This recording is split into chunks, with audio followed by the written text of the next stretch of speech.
세입자한테 월세를 내준다. 고금리 때문에 여골세가 확산되고 있답니다. 집주인이 이제 어리된 시대입니다. 근데 결국에는 왜 저런 일들이 벌어졌겠습니까? 그동안의 집값이 너무 가파르게 올랐고 덩달아서 전세 월세까지 같이 올랐습니다. 그러한 상황에서 집주인들이 세입자들에게 전세와 월세를 높게 받았다라는 이야기밖에 안 됩니다. 근데 그 높게 받았던 그 간격이 이제 떨어지니까 집값이 떨어지고 전세 월세 가격이 낮아지니까 그 금액만큼을 세입자한테 돌려줘야 되는데 돌려주지 못하다 보니까 집주인이 세입자에게 양해를 구하는 거죠. 양해를 구하는 대신에 어떻게든 그 차익분에 대해서 월세로 환산해가지고 집주인이 세입자한테 돌려주는 거죠. 그러면서 이제 몇 개월씩 이제 버티는 겁니다. 근데 이 역월세, 역전세의 결말은 어떻게 될까요? 집주인이 넘어지는 거죠. 넘어지는 거다라는 겁니다. 참 이건 쉽지 않은 상황입니다. 예를 들어 집주인도 전세가나 월세 가격이 다시 오를 때까지 버틴다 그러면 답이 나올 수 있겠죠. 근데 그렇지 않다라고 하면 어떻게 되겠습니까? 이제 미치는 거죠. 미치는 겁니다. 집주인이 무너지면 집주인이 무너지는 만큼 어떻게 될까요? 집주인이 무너지면 경매처분되고 경매처분되면 세입자도 피해를 보는 겁니다. 집주인은 집주인대로 이제 난감한 궁지에 몰린 거고요. 세입자는 세입자대로 저렇게 역월세를 받는다고 유쾌할까요? 유쾌하지 않습니다. 왜? 또 언제 어떤 식으로 상황이 바뀔지 모르기 때문인 거죠. 결국에는 세입자도 집주인도 둘 다 힘들어지고 어려워지는 상황이 이제 된 거죠. 부동산 경기 침체가 되니 저러한 일들이 벌어지는 겁니다. 앞으로 어떤 일들이 어떻게 또 터져나갈지 아무도 예측 못하는 거죠. 이게 지금 현재 벌어지고 있는 일이라는 겁니다. 금리가 계속 올라가니까 이제는 사람들이 전세를 들어가는 것도 월세를 들어가는 것도 집을 사는 것도 모두 다 신중해지죠. 모두 다 우려하고 염려하는 상황이 돼버린 거죠. 불과 작년 이맘때만 해도 너도 나도 다 집을 안 사면 큰일 날 것처럼 생각했고 또 갭투기를 많이 나섰습니다.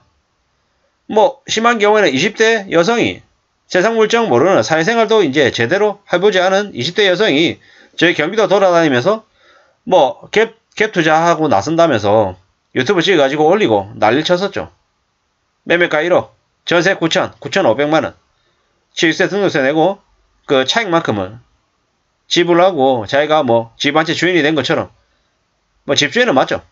엄청 부자가 될 것처럼 떠들고 다녔죠. 그래놓고 집값이 예를 들어 1억 2천, 1억 5천 되면 차익을 먹어보겠다고 온갖 개수작을 벌렸었던 거죠.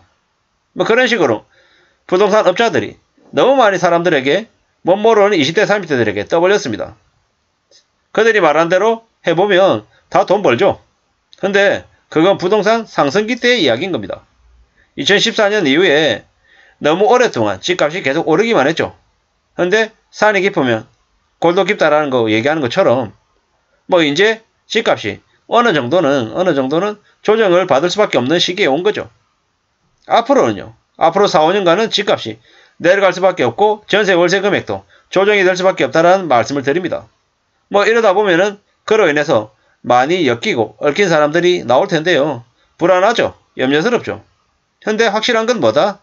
앞으로 살아가는 삶이 점점 더 힘들어지고 더 안 좋아질 수 있는 가능성이 크다라는 겁니다. 그렇기 때문에 더욱더 우리가 살아가는 현실 세계에서 어떻게 살아야 될지 공리도 좀 많이 하고 고민도 좀 더 많이 하고 좀 더 낮은 자세로 지낼 생각을 해야 될 것 같습니다. 그래야지만 이 힘들고 어려운 현실을 헤쳐나갈 수 있을 것 같습니다.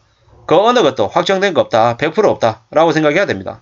누군가가 나에게 야 이건 100% 확실한 거야 라고 얘기해도 그 100%란 말 자체를 의심하는 게 좋습니다. 제가 하는 얘기 중에서도 개소리가 있고요. 말도 안 되는 얘기가 분명히 섞여 있을 수 있습니다. 어느 누가 얘기한다 하더라도 나라 대통령이든 국무총리든 기획재정부 장관이든 아니면 국회의원 누군가가 얘기하든 혹은 우리가 생각하는 아주 추정하고 아주 인정하는 그런 사람의 이야기를 할지라도 말을 있는 그대로 받아들이지 말고 의심하고 따져보고 재확인해 볼 필요가 있다는 말씀을 드립니다. 그래야지만이 이 힘들고 어려운 현실을 조금이라도 덜 어려워하며 살지 않겠습니까? 세입자에게 월세를 내주는 일이 많이 확산되고 있다고 합니다. 서울의 강남권부터 시작됐다라고 하고요. 지방도 그러하기도 하고, 예.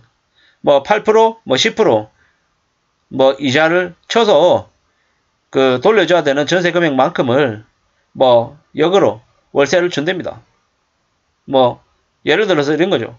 8억짜리 전세가 5억으로 떨어졌어요. 그럼 3억이 차익이 나잖아요. 그럼 차익 3억에 대해서 뭐 3824 1년 이자로 치면은 2,400만원, 월 200만원을 거꾸로 집주인이 세입자한테 주는 거죠.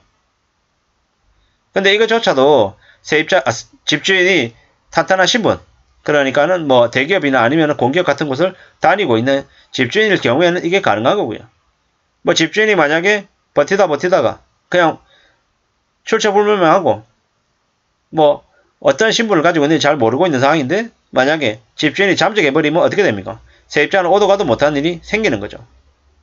우리가 사회에서 정상적인 사람, 그냥 일반적인, 그냥 평범한 사람들만 상대하면서 살아온 사람들은 갑자기 그런 상황들이 생기면 정신공황에 빠질 수 있습니다. 근데 세상에는 훨씬 더 악랄하고 무섭고 사악한 양아치들도 많다라는 걸 잊지 말아야 되겠습니다.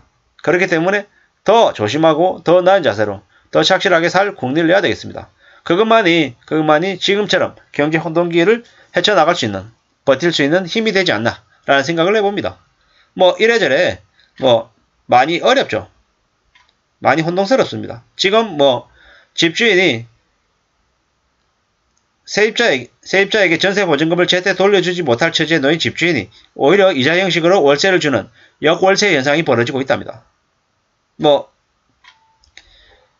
이게 당분간은 계속 이어질 거라고 합니다. 내년 상반기까지 금리 인상 기조가 유지되면 대출 이자 부담으로 월세 전환이 늘고 전세 물건이 적체되면서 하락세가 이어질 가능성이 크다.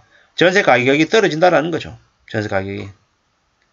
뭐 금리 인상 기조가 내년 상반기까지 유지되고 경기 침체 등 부동산 시장의 불확실성이 커지면서 전세 시장 위축이 당분간 계속될 것이다. 전세 가격이 가파르게 하락하면서 세입자에게 보증금을 돌려주지 못하는 역전세난이 심화될 것으로 보인다. 이렇게 얘기합니다. 이제는 결국 임차인들은 전세금 반환 보험을 무조건 가입해야 되고 절대로 쉽게 생각해서는 안 된다라는 거죠. 근데 뭐라고 얘기하냐 댓글은 아직 시작하지 않았다. 아직 이제 시작이다. 아직 한참 두고 봐야 된다 라고 얘기합니다. 저 또한 그 얘기에 동의합니다. 지금 현재 벌어지고 있는 역월세 현상이 뭐 아주 심각한 수준까지 간 게 아니다. 갈 때까지 간 게 아니다. 이제 시작이다.